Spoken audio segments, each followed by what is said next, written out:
नमस्कार दोस्तों। तो आज हम बात करने वाले हैं मॉडल पेपर 2 अभ्यासार्थी उच्च माध्यमिक परीक्षा कक्षा 12 अनिवार्य हिंदी। समय 2 घंटे 45 मिनट। पूर्णांक 80। परीक्षार्थियों के लिए सामान्य निर्देश। परीक्षार्थी सर्वप्रथम अपने प्रश्न पत्र पर नामांक अनिवार्यतः लिखे। सभी प्रश्न करने अनिवार्य हैं। प्रत्येक प्रश्न का उत्तर दी गई उत्तर पुस्तिका में ही लिखे। तो बहुविकल्पी प्रश्न खंड अ, निम्नलिखित अपठित गद्यांश को ध्यानपूर्वक पढ़कर दिए गए वस्तुनिष्ठ प्रश्नों को उत्तर अपनी उत्तर पुस्तिका में लिखिए। तो अब हम प्रश्न देख लेते हैं। पहला, उपर्युक्त गद्यांश का शीर्षक है, तो इसका सही उत्तर होगा द नगरीकरण की बढ़ती प्रवृत्ति। दूसरा, वर्तमान में किस प्रवृत्ति का विकास हो रहा है? नगरीकरण की, औद्योगिकरण की, बाजारीकरण की, व्यक्तिकरण की। तो इसका सही उत्तर है नगरीकरण की। निम्न में से किस आधार पर मनुष्य अपने जीवन को व्यवस्थित कर सकता है? ज्ञान और इच्छा, तर्क और बुद्धि, कर्म और साधन, विचार और मनन। तो गद्यांश के अनुसार इसका ब उत्तर है तर्क और बुद्धि। चौथा, प्रबुद्ध मानवीय प्रयत्न से बदला जा सकता है। सांप्रदायिकता की प्रवृत्ति को, भौतिकता की प्रवृत्ति को, पलायनवादी प्रवृत्ति को, नगरीकरण की प्रवृत्ति को। तो इसका सही उत्तर है नगरीकरण की प्रवृत्ति को। नगरीकरण की प्रवृत्ति को रोका जा सकता है। छोटे समुदाय को समाप्त कर, गांवों का आकर्षक विकास कर, सुख सुविधाओं का विकास कर, सहयोगात्मक का विकास कर। तो इसका सही उत्तर होगा ब, गांवों का विकास कर। छठा, प्रतिवर्ष शहरों की जनसंख्या बढ़ रही है। बाजारीकरण के कारण, सुख सुविधा के कारण, नगरीकरण के कारण, उपरोक्त सभी। तो इसका सही उत्तर होगा उपरोक्त सभी। तो देख लीजिए जैसे कि द, अ, ब, द, ब, द। तो इसका सही उत्तर यहाँ पे दे रखा है बिल्कुल। अब पहले का ही है, अपठित पद्यांश को ध्यानपूर्वक पढ़कर दिए गए वस्तुनिष्ठ प्रश्नों के उत्तर अपनी उत्तर पुस्तिका में लिखिए। तो प्रश्न नंबर 7, मनुष्य का जन्म किस उद्देश्य से हुआ है? तो इसका सही उत्तर है कर्म के लिए। ईश्वर ने मनुष्य को कौन सी विशिष्ट चीज दी है? तो इसका सही उत्तर है द, काम करने के लिए हाथ। काव्यांश में संदेश निहित है। प्रगति करने का, काम करने का, निराश न होने का, जीवन का सार्थक बनाने का। तो इसका सही उत्तर है काम करने का। ईश्वर किसका सहारा बनता है? भक्ति करने वालों का, धर्म करने वालों का, कर्म करने वालों का, प्रगति करने वालों का। तो इसका सही उत्तर है ब, कर्म करने वालों का। नर हो न निराश करो मन को, पंक्ति में अलंकार है, तो इसमें अनुप्रास अलंकार है। नर हो न की आवर्ती बार बार आने के कारण इसमें अनुप्रास अलंकार है। अखिलेश्वर शब्द के पर्यायवाची शब्द है सुरेश ईश परमेश्वर, सुरेश जगदीश्वर, देवेश जगन्नाथ प्रभु, ईश परमात्मा प्रभु। तो इसका सही उत्तर होगा ईश परमात्मा प्रभु। ये जैसे कि यहाँ दे रखा है। प्रश्न नंबर 2, निम्नलिखित रिक्त स्थान की पूर्ति कीजिए। विचार विनिमय के मौखिक एवं लिखित माध्यम को कहते हैं। तो भाषा इसका सही उत्तर है। संस्कृत खालिस्तान लिपि में लिखी जाती हैं, तो लिपि का नाम है देवनागरी लिपि। मोहन गधा है वाक्य में। खालिस्तान शब्द शक्ति है, तो इसका सही उत्तर है लक्षणा शब्द शक्ति। जिस शक्ति के द्वारा साक्षात सांकेतिक अर्थ का बोध होता है उसे खालिस्तान शब्द शक्ति कहते हैं। तो इसका सही उत्तर है अभिधा शब्द शक्ति। जग बहुसागर तरने को नाव बनाए, उक्त पंक्ति में अलंकार है, तो इसका सही उत्तर है रूपक अलंकार। तरनी तनुजा तट तमाल तरुवर बहु छाए, उक्त काव्य पंक्ति त वर्ण की खालिस्तान के कारण अलंकार है, तो की आवर्ती के कारण अनुप्रास अलंकार है।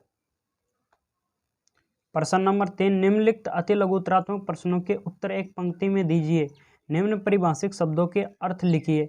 एक्शन, एजेंट, तो एक्शन का कार्यवाही, एजेंट का अभिकर्ता। दूसरा, संदर्भ शब्द के लिए परिभाषिक शब्द लिखिए। संदर्भ को कॉन्टेक्स्ट कहते हैं अंग्रेजी में। गांव के बच्चों की इंद्रसेना द्वार द्वार पर पानी मांगते क्यों चलती थी? अनावृष्टि को दूर करने के लिए, जो वहां पर वर्षा नहीं हो रही थी उसको दूर करने के लिए। रेडियो के संदर्भ में फीचर का अर्थ क्या है? रेडियो के संदर्भ में फीचर का अर्थ रूपक है। यशोधर बाबू ने कौन सी अदा किसंदा से सीखी थी? यशोधर बाबू ने खुश होते हुए झेपे और झेपते हुए खुश हुए, यह सीखी थी। यशोधर बाबू का बड़ा लड़का कहाँ नौकरी करता था? यशोधर बाबू का लड़का एक प्रमुख विज्ञापन संस्था में नौकरी था। अगला क्वेश्चन, वसंत पाटिल कौन था? जूझ आत्मकथा अंश के आधार पर लिखिए। वसंत पाटिल लेखक की कक्षा का दुबला पतला और शांत स्वभाव का पढ़ने में होशियार लड़का था। अगला क्वेश्चन, लेखक को किस संबंध में पूरा विश्वास था? जूझ आत्मकथा अंश के आधार पर लिखिए। लेखक को खेती करने में पूरा विश्वास था कि जन्म भर खेती करने पर भी हाथ कुछ नहीं लगेगा। अगला, कागज और पेंसिल न होने पर लेखक किस पर और किससे कविता लिखता था? जूझ आत्मकथा अंश के आधार पर लिखिए। तो कागज और पेंसिल के अभाव में लेखक लकड़ी या पत्थर के टुकड़ों से भैंस की पीठ पर रेखा खींचकर लिखता था। अगला क्वेश्चन, कुंवर नारायण की दो रचनाओं के नाम लिखिए। कुंवर नारायण की दो रचनाएं चक्रव्यूह, परिवेश, हम तुम हैं। महादेवी वर्मा का जन्म कब और कहाँ हुआ? महादेवी वर्मा का जन्म सन 1907 में फर्रुखाबाद, उत्तर प्रदेश में हुआ। निम्नलिखित लघुतरात्मक प्रश्नों के उत्तर अधिकतम 40 शब्दों में दीजिए। तो प्रश्न नंबर 4, प्रिंट मीडिया के लाभ कौन कौन से हैं? प्रिंट मीडिया को धीरे धीरे दोबारा या मर्जी के अनुसार पढ़ा जा सकता है। किसी भी पृष्ठ या समाचार को पहले या बाद में पढ़ा जा सकता है।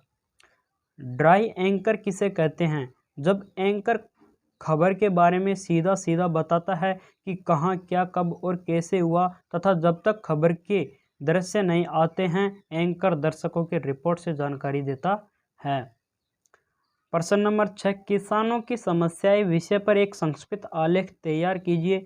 किसानों की अनेक समस्याएं हैं, जैसे सरकार उनकी सहायता के लिए घोषणा करते हैं, परिणाम स्वरूप वे इस आशा में कर्ज से दब जाते हैं जिसके कारण वे आत्महत्या कर लेते हैं और जहर भी खा लेते हैं।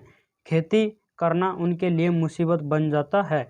कविता एक खिलना है, फूल के बहाने इसका अभिप्राय क्या है? प्रश्न नंबर 7, जिस प्रकार फूल खिलकर अपनी सुंदरता, सुगंध एवं पराग को फैलाकर सभी को आनंदित उल्लासित करते हैं, उसी प्रकार संदेश देने का काम कविता करती है। प्रश्न नंबर 8, बात सीधी थी पर कविता का कथ्य स्पष्ट कीजिए। कविता में भाषा की सहजता, सरलता पर ध्यान देना चाहिए। सीधी सी बात को तोड़ मरोड़ कर कहने से उसका सौंदर्य व अर्थ नष्ट हो जाता है। प्रश्न नंबर 9, बाजार एक जादू है। लेखक के अनुसार बाजार का जादू किस पर नहीं चलता? जिन लोगों की क्रय शक्ति होने पर भी मन भरा हुआ हो, अर्थात किसी चीज को लेने की निश्चित लक्ष्य हो, उपयोगी सामान खरीदने की जरूरत हो और अन्य कोई लालसा नहीं हो, उन पर बाजार का जादू नहीं चलता। प्रश्न नंबर 10, शीर्ष के फूल से हमें क्या शिक्षा मिलती है? शीर्ष के फूल पाठ के आधार पर लिखिए।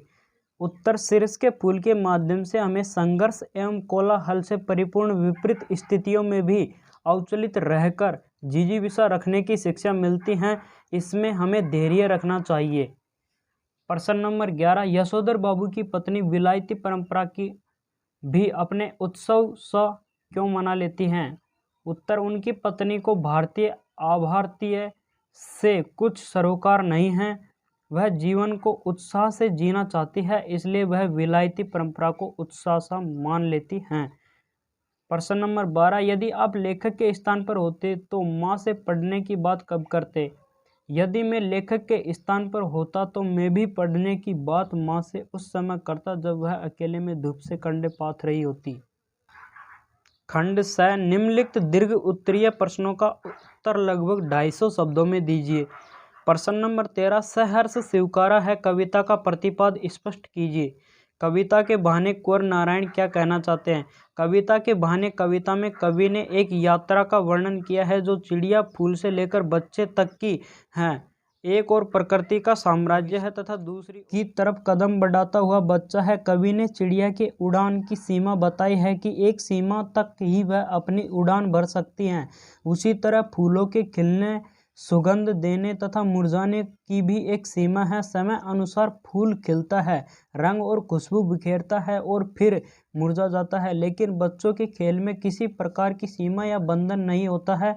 उसी प्रकार कविता भी तो शब्दों का खेल ही है और इस खेल में जड़, चेतन, अतीत और वर्तमान, भविष्य सभी उसके उपकरण मात्र है। कविता की कल्पना अनंत है, शब्दों का जाल अनंत है। प्रश्न नंबर 14, नमक कहानी के मूल संदेश पर प्रकाश डालते हुए इसका सारांश प्रस्तुत कीजिए अथवा महादेवी वर्मा द्वारा लिखित भक्तिन पाठ के शीर्षक का सार्थकता पर प्रकाश डालिए। तो भक्तिन शीर्षक से स्पष्ट होता है कि किसी भी भगत चाहे किसी व्यक्ति विशेष की हो, भक्तिन नाम बताता है कि जरूर कोई वैरागन है जो सब कुछ छोड़ छाड़कर ईश्वर भजन से विरक्त है। भक्तिन पाठ की भक्तिन में गृहस्थ और सन्यासी दोनों का सम्मिश्रण है। भक्तिन का वास्तविक नाम लक्ष्मी था। बचपन में विवाह होने पर अनेक जिम्मेदारियों को वहन करती लक्ष्मी नाम के अनुरूप सुख संपदा से कोसों दूर थी। वह जीवन पर्यंत अपने साहस और बल पर जीवन जीती हैं, इसलिए वह अपना नाम लक्ष्मी नहीं कहलवाना चाहती। लेखिका ने उसकी वेशभूषा देखकर उसे भक्ति नाम दिया था। उसमें स्वामी भक्ति के गुण होने के कारण लेखिका भी उसे ज्यादा नहीं बोल। प्रश्न नंबर 15, यशोधर बाबू के बच्चों का कौन सा पक्ष आपत्तिजनक है? सिल्वर वेंडिंग कहानी के आधार पर लिखिए। यशोधर बाबू के बच्चे परिश्रमी और प्रतिभाशाली हैं, किंतु उनका व्यवहार आपत्तिजनक है। उनके मन में अपने पिता, रिश्तेदार, समाज आदि के प्रति नकारात्मक समाई हुई हैं। इसी कारण वे पिता तथा समाज की कदम कदम पर उपेक्षा करते हैं। वे पिता को यह बताना भी उचित नहीं समझते कि वह उनकी सिल्वर वेंडिंग बनाने जा रहे हैं। इतना ही नहीं, भूषण अपनी मनमर्जी से घर के पर्दे, सोफा, डबल बेड, टीवी आदि ले आता है।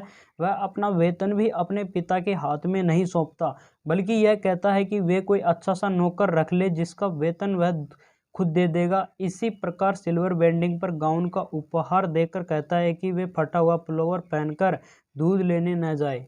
प्रश्न नंबर 16, हरिवंश राय बच्चन का कवि परिचय लिखिए अथवा हजारी प्रसाद द्विवेदी का लेखक परिचय लिखिए। तो हरिवंश राय बच्चन हालावाद के प्रवर्तक कवि हरिवंश राय बच्चन का जन्म सन 1907 इलाहाबाद में हुआ। इनके पिता का नाम प्रताप नारायण और माता का नाम सरस्वती देवी था। इन्होंने इलाहाबाद विश्वविद्यालय से स्नातक और स्नातकोत्तर परीक्षा उत्तीर्ण की तथा कैम्ब्रिज विद्यालय से पीएचडी उपाधि प्राप्त की। उच्च शिक्षा प्राप्त कर ये अध्यापक एवं शिक्षा मंत्रालय में हिंदी विशेषज्ञ रहे। प्रमुख रचनाएं मधुशाला, मधुबाला, मधुकलश, निशा निमंत्रण, एकांत संगीत, आकुल अंतर। प्रश्न नंबर 17, निम्नलिखित पद्यांश की सप्रसंग व्याख्या कीजिए। तो इसमें ऊपर वाले पद्यांश की व्याख्या है। प्रसंग, प्रस्तुत काव्यांश की कवि गजानन माधव मुक्तिबोध द्वारा लिखित काव्य संग्रह भूरी भूरी खाक धूल की कविता सहर्ष स्वीकारा से लिया गया है। इसमें कवि ने सभी बात स्वीकारने की बात की है। व्याख्या, कवि मुक्तिबोध अपने रहस्यमय प्रिय को संबोधित कर कहते हैं कि हे प्रिय, मेरे जीवन में जो भी कुछ सुख दुख, उपलब्धियां या कमजोरियां, सफलताएं असफलताएं हैं, मैं उन्हें प्रसन्नतापूर्वक सम्मान करता हूँ। मैंने इन्हें इसलिए स्वीकार किया है क्योंकि इन्हें तुमने प्रेमपूर्वक अपना माना है। ये सब तुम्हें भी अतीव प्रिय है। मेरे स्वाभिमान युक्त गरीबी अर्थात निर्धन होते हुए भी आत्म गौरव की भावना, जीवन की गहरी अनुभूतियाँ, मेरे सब विचार चिंतन, मेरे व्यक्तित्व की दृढ़ता, मेरे अंतःकरण में प्रभावित भावनाओं की नदी और मेरे अन्य नए नए रूप एवं चेष्टाएं सब मौलिक है। विशेष कवि ने अपने अंतःकरण की प्रवृत्तियों एवं गहन अनुभूतियों को निजी एवं मौलिक बताया है। तत्सम तद्भव शब्दों के प्रयोग से भाव सौंदर्य बढ़ा है। पुनरुक्ति, प्रकाश एवं अनुप्रास अलंकार है। प्रश्न नंबर 18, निम्नलिखित गद्यांश की सप्रसंग व्याख्या कीजिए। तो इसमें इसकी लिख रखी है। प्रसंग, प्रस्तुत अवतरण लेखक फणीश्वर नाथ रेणु द्वारा लिखित कहानी पहलवान की ढोलक से लिया गया है। व्याख्या, लेखक बताता है कि गांव के मेले में कुश्ती चल रही थी जिसमें लुट्टन सिंह पहलवान विजयी घोषित हुआ। पहले उन बाजों वालों के पास गया जो कुश्ती के समय जोर जोर से बजा रहे थे। उसने उन डोलों को प्रणाम किया क्योंकि लुट्टन ने माना कि इन डोलों की तेज आवाज़ों ने ही उसे उत्साहित व उत्तेजित करके जीत दिलाई है। उसके पश्चात खुशी से भरकर राजा साहब को गोद उठा लिया। राजा साहब की कीमती कपड़े पहलवान के शरीर में लगी मिट्टी से गंदे हो गए। राजा साहब के मैनेजर ने ऐसा करने से रोकना चाहा, लेकिन राजा साहब ने स्वयं प्रसन्न होकर पहलवान को गले लगा लिया। विशेष कुश्ती में राजा और पहलवान की खुशी का वर्णन है। भाषा सरल, सहज एवं बोधगम्य और ताल ठोकना और मिट्टी की लाज रखना जैसे कहावतों का प्रयोग हुआ है। प्रश्न नंबर 19, राजस्थान डेयरी संस्था द्वारा दुग्ध संकलन केंद्र संचालन हेतु एक विज्ञप्ति का प्रारूप लिखिए। तो विज्ञप्ति राजस्थान डेयरी संस्थान जयपुर, क्रमांक F3FOP 2022, दिनांक 10/3/2022। विज्ञप्ति जयपुर एवं दौसा जिले के ग्रामों ढाणियों में दुग्ध संकलन केंद्र प्रस्तावित दुग्ध समिति खोलने हेतु दिनांक 5 अप्रैल 2022 तक आवेदन पत्र आमंत्रित किए जाते हैं। निर्धारित दिनांक के पश्चात आवेदन स्वीकार नहीं किए जाएंगे। आवेदन पत्र उपकेंद्र कार्यालय में उपलब्ध हैं। यदि किसी ने पूर्व में आवेदन किया है तो उसे भी निर्धारित प्रपत्र में पुनः आवेदन करना होगा। अधिक जानकारी हेतु नजदीकी उपकेंद्र कार्यालय में संपर्क करें। यहाँ पर हस्ताक्षर और प्रबंधक संचालक के। प्रश्न नंबर 20, निम्नलिखित विषयों में से किसी एक विषय पर सारगर्भित निबंध लिखिए। शब्द सीमा 300 शब्द। 5 नंबर का है, पहला, स्वास्थ्य रक्षा आयुष्मान योजना राष्ट्रीय स्वच्छता अभियान, कोरोना वायरस 21वीं सदी की महामारी, मिलावटी माल का बढ़ता कारोबार। तो इसमें हमने पहला ही लिया है स्वास्थ्य रक्षा आयुष्मान योजना। प्रस्तावना आयुर्वेद में कथन है, शरीर व्याधि मंदिरम, अर्थात शरीर अनेक रोगों का घर है। शरीर के कल्पपुर्जों की सही चाल होने पर भी दीर्घजीवी होता है, परंतु अस्वस्थ व्यक्ति कुबेर होने पर भी कष्ट में जीवन भोगता हुआ परलोक सिधार जाता है। पहला, सुख निरोगी काया। दूसरा पॉइंट इसका, स्वास्थ्य रक्षा के उपाय। स्वास्थ्य रक्षा अनेक प्रकार से हो सकते हैं। नियमित जीवनाचर्या अपनाने से, योग अभ्यास करने से, संतुलित एवं शुद्ध भोजन करने से, परिशुद्ध पर्यावरण में रहने से स्वास्थ्य की रक्षा। फिर भी ईश्वर की इस तरह हार्ड मास की रचना में अर्थात मानव शरीर में रोग आ रहा है। तीसरा पॉइंट, अटल आयुष्मान योजना। इस योजना का लक्ष्य सभी नागरिकों को स्वास्थ्य रक्षा हेतु समस्त चिकित्सकीय सुविधाएं उपलब्ध कराना है। विशेष रूप से गरीब, दलित, शोषित, बेसहारा एवं छोटे बालकों का रोगोपचार कम खर्चे पर यथासंभव निःशुल्क चिकित्सा सुविधा मिले। इस दृष्टि से केंद्र सरकार ने 5 लाख रुपए तक रोगोपचार प्रत्येक व्यक्ति निःशुल्क कराना निश्चित किया है। चौथा पॉइंट, आयुष्मान योजना से लाभ। कुपोषण, अस्वच्छता, निर्धनता आदि कारणों से अनेक असाध्य रोग फैल रहे हैं तथा लोगों का रोगोपचार पर असीमित व्यय करना पड़ता है। उपसंहार, स्वास्थ्य ऐसा धन है जिससे जीवन सुख चैन से बीत जाता है। लंबी आयु का यही रहस्य है, परंतु स्वास्थ्य रूपी धन की रक्षा कैसे हो, इस दृष्टि से अटल आयुष्मान योजना चल रही है। यह योजना सफल रहे, यही आम नागरिकों की कामना है।